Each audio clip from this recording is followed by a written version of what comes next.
John Herdman become Indonesian head coach for the national team. Here we go.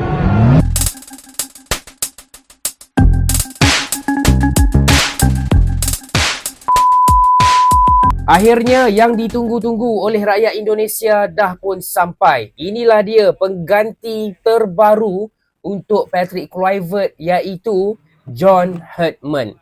Okay, inilah dia guys, coach terbaru untuk timnas Indonesia. So sejak daripada semalam, ramai orang Indonesia yang DM aku, komen suruh aku cerita pasal siapa dia ni, power ke tidak, experience ke tidak, apa pencapaian dia. So jom kita cerita sikit pasal John Herdman ni. Sebelum tu, korang yang minat konten-konten sepak bola, tekan butang follow dekat sini dan tekan mantap. So setelah melalui beberapa interview dengan PSSI, maka PSSI telah pun membuat keputusan.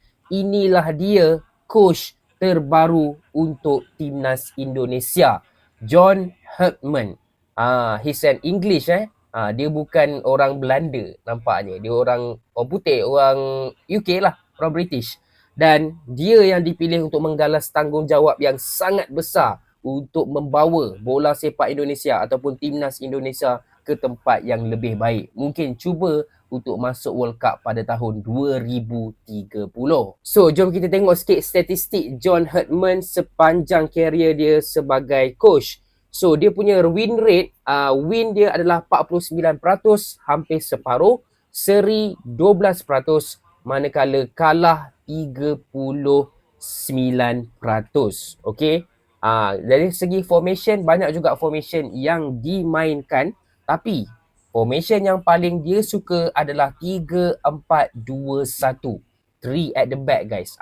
Nampaknya coach yang ini formation macam Amorim main 3 dekat belakang. So, jom kita tengok sikit perjalanan karier John Herdman ni. Kalau korang tengok dekat sini, dia bermula seawal tahun 2003. Dia pelatih tim junior iaitu Selandia Baru. Tak silap aku, dekat belah Oceania sana lah, antara Australia ataupun New Zealand. And then dia juga menjadi coach untuk women's football. Kalau korang tengok, dia daripada women's football ada untuk Canada. And then lepas tu pergi kepada men's football Canada juga. And last kali paling latest dia manage Toronto lah, kelab dekat Canada. So John Herdman ni boleh kata agak muda jugalah sebenarnya. Lebih muda 6 tahun daripada Shin Tae-yong kalau tak silap aku. And antara kejayaan terbesar untuk John Herdman ni, dia berjaya membawa tim Canada masuk ke Piala Dunia untuk tim wanita dan juga untuk tim lelaki. So itu satu kejayaan yang besar lagi-lagi untuk tim lelaki. Sebab apa? Sebelum dia manage, Canada tak pernah masuk World Cup for the last 36 years.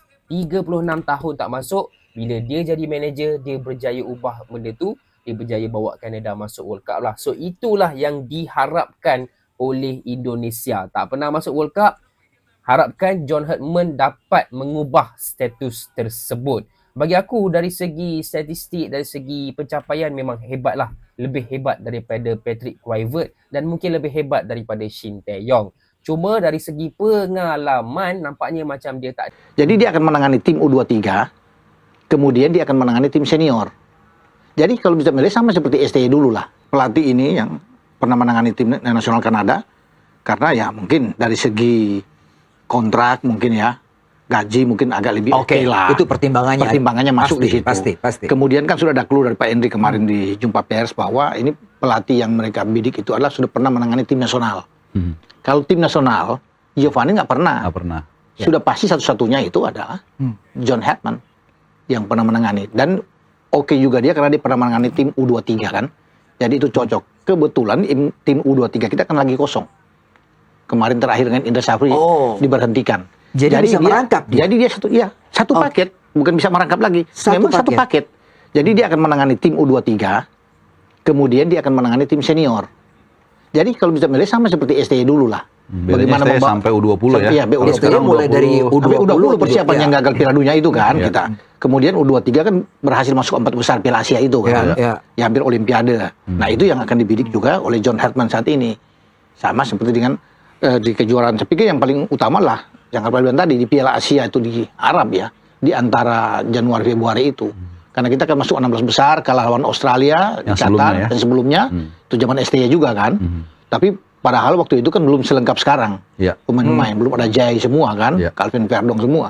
Nah sekarang kalau sudah ada harus bisa melebihi dong. Memang targetnya dengan pelatih baru ini, John Hartman, itu paling tidak bisa menyamai apa yang sudah kita lakukan sebelumnya. Minimal ya? Minimal, lolos dari fase grup, kemudian kita masuk ke 16 besar. Syukur-syukur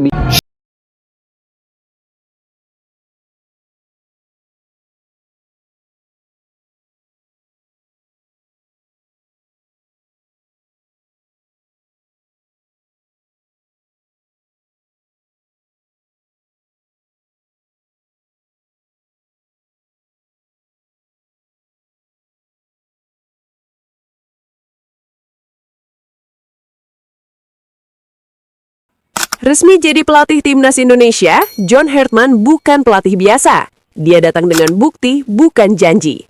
5 tahun melatih Kanada, hasilnya luar biasa.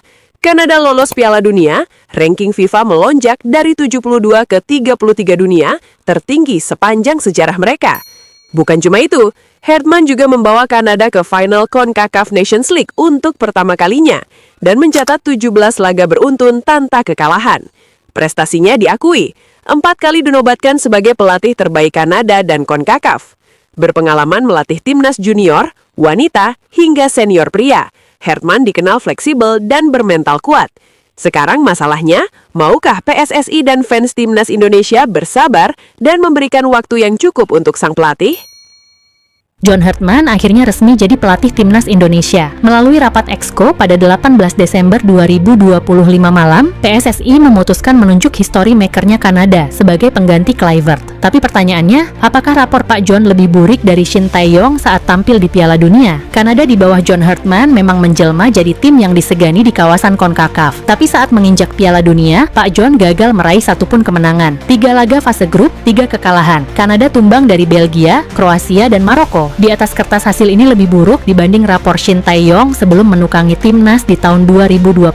Pada gelaran Piala Dunia 2018, meski kalah dari Swedia dan Meksiko, Tae-yong membantu Song Heung-min CS menggilas Jerman dengan skor 2-0. Secara rapor, Coach Shin emang lebih unggul dengan sekali menang dibanding Pak John. Tapi sepak bola nggak selalu soal statistik. Nah, kalau menurut terawangan kalian, akankah history makernya Kanada ini bisa melampaui history makernya Indonesia saat menukangi timnas nanti?